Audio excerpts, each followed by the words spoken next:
Olha, amanhã é um dia dedicado a refletir a respeito da água como capacidade, como potencial. Eu estou aqui ao lado do professor Jean Prost, ele é doutor em Geociência e Meio Ambiente e vai conversar com a gente a respeito desse recurso, os recursos hídricos que parecem infinitos para nós, acessíveis através das torneiras. E, aliás, a gente tem uma sensação de infinitude desse bem, desse patrimônio. Porém, existe a possibilidade de que nós sejamos punidos por não raciocinar, meditar em torno dessa finitude. Professor Jean, boa tarde, seja bem-vindo aqui ao Jornal do Piauí. Boa tarde, Wilson, boa tarde a todos. Muito obrigado pelo convite. Bom, primeiro eu queria que o senhor é doutor nessa área e eu queria começar falando sobre isso.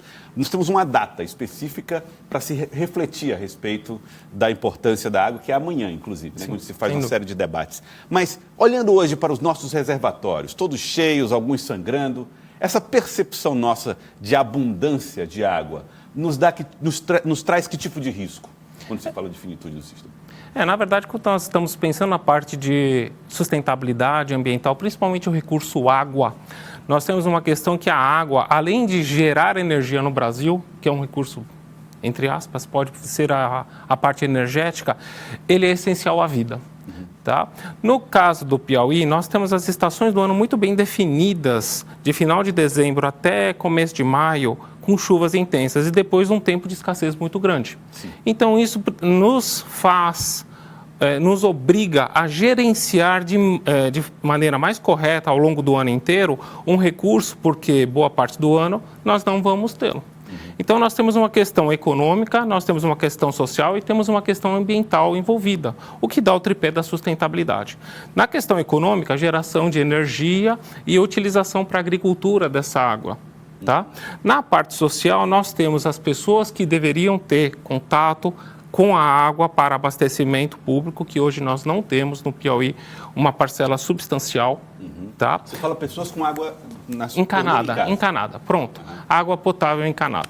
Os nossos números, segundo o Sistema Nacional de Informação de Saneamento, que é o veículo oficial do governo, né? São de 2021 e 2022, os dados de 2023 ainda estão sendo computados, tá? Mas eles dizem que no Brasil hoje nós temos 15% da população que não tem acesso à água encanada e 70% sem acesso ao esgoto e tratamento. Porém, no Nordeste, esse número ele salta para 25% e 80%, 79%, uns quebradinhos, sem coleta e tratamento de esgoto. No caso do Piauí, nós temos dados mais precisos que chega a 70% da parte de água e 55% da parte de esgoto. E em Teresina nós temos só 5% da população na cidade de Teresina sem água encanada, na Grande Teresina 10%. E o esgoto, infelizmente, ainda estamos só com 40%. Essa discussão, acesso à água é uma discussão que ela deveria ter ficado no século passado, né? Literalmente falando. Acho que o Brasil demorou para resolver essas questões. O que é desafio para a gestão? Garantir água potável na casa das pessoas e esgoto. Porque, vamos lembrar, o esgoto não tratado compromete os mananciais. Né? Sem dúvida. Tanto é que hoje nós temos os ODS, que são os Objetivos do Desenvolvimento Sustentável, que é a própria ONU que definiu, e que ela estipula que, teoricamente, até 2030, todos deveriam ter um acesso à água potável, bem como ao saneamento. Todos que nós falamos? Toda a população global, mundial. É bom deixar claro. Mas esse dado ainda nós temos muito que caminhar, vamos colocar assim, não só no Piauí, mas como no Brasil como um todo. É importante dizer que o Brasil ainda precisa ter um investimento maior, seja público ou público-privado, PPP, etc., nessa área. É importante destacar que aquela máxima que é falada que quanto mais se investe em saneamento, menos se gasta em doenças de veiculação hídrica ou saneamento, ou em saúde pública, com doenças voltadas à água, como cólera, etc., é verdade. Tá? Nós temos países cujo investimento em saneamento reduz a cada dólar investido de 3 a 4 na área da saúde. No Brasil está entre 2,5 a 3. Agora, o Estado, o dinheiro público, Perfeito. O poder público, tem uma dificuldade que reside na burocracia. esses investimentos todos, eles são extremamente altos, Sim. específicos, não é toda empresa que faz, e ao mesmo tempo, para se romper burocracias que envolvem impactos ambientais para obras de infraestrutura, trabalhos assim para o próprio serviço de licitação, por exemplo. Dá para cumprir metas tão ousadas em tempo tão curto, rompendo burocracias tão longas? Isso é uma excelente questão. Na verdade, a questão burocrática, ela deveria entrar no próprio planejamento. Como hoje, por exemplo, o licenciamento nos Estados Unidos ou em outros países como Canadá e África do Sul, isso se planeja com 2, 3, 5 anos de antecedência. Então, hoje o Brasil está, com todo respeito, apagando incêndio nesse aspecto, correndo atrás do prejuízo. Tá? É verdade, nós temos problemas hoje de empresas que são qualificadas para fazer esses serviços e até para entrar nas licitações, mas precisa ser feito. E precisa ser feito com urgência e de forma correta.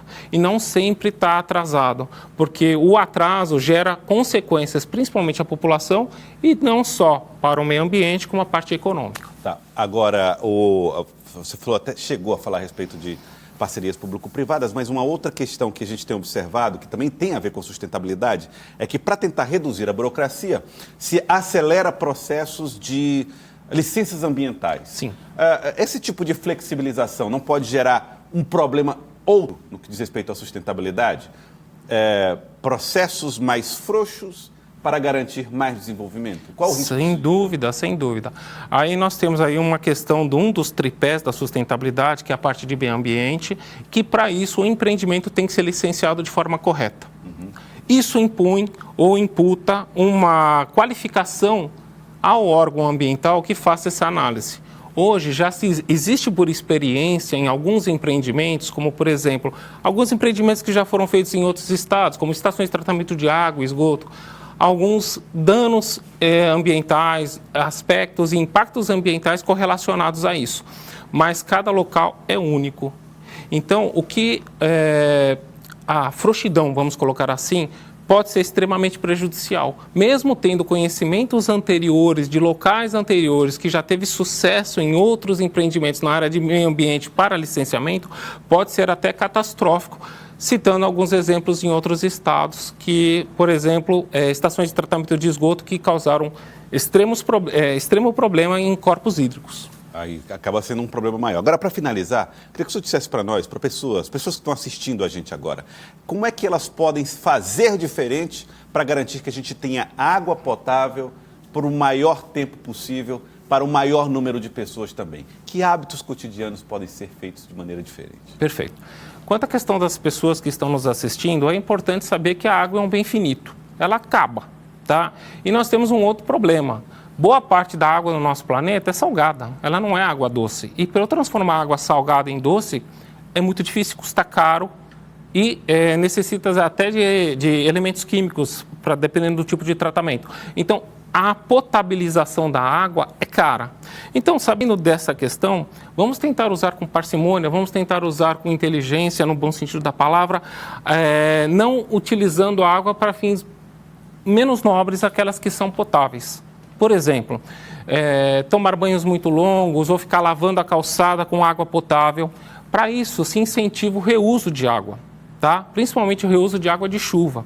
Temos um problema em Teresina, como já foi falado, que a precipitação atmosférica ela vai de dezembro a maio. Então, de maio até novembro, dezembro, quando não tem muita chuva, exceto a chuva do caju, nós temos um problema de estocagem de água. E estocar água também é complicado, porque a água estraga, pessoal.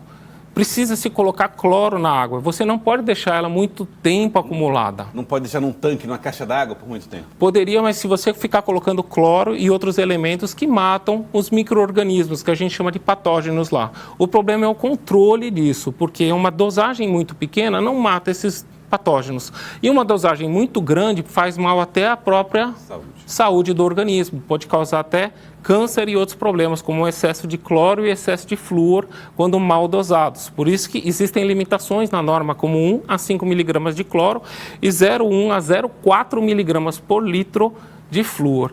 Então, diante de tudo isso, nós temos para a população dizendo, use com sabedoria, com parcimônia, por exemplo, vai escovar os dentes, não deixe a água escorrendo, isso é muito comum as pessoas deixarem. Do outro lado, Políticas de reuso já estão começando a acontecer hoje em Teresina, como, por exemplo, uma lei que incentiva o reuso de água, principalmente de chuva. Então, já é o começo de andar nessa escala de melhor utilização do recurso água, porque ele acaba. É claro que algumas pessoas, nós sabemos, que utilizam a água de subsolo, tá? A água subterrânea. Essas águas também são finitas, pessoal, e devem ser tratadas, tá bom? E há um risco muito grande de contaminar o lençol quando mal utilizadas. Eu quero agradecer ao senhor, doutor Jean. Muito obrigado por vir aqui ao Jornal do Piauí e ajudar a gente a entender mais sobre a importância do dia especial, mas, sobretudo, de cuidado especial com a água. Muito obrigado. Eu que agradeço, é um dia para a nossa reflexão. Muito obrigado. Muito obrigado.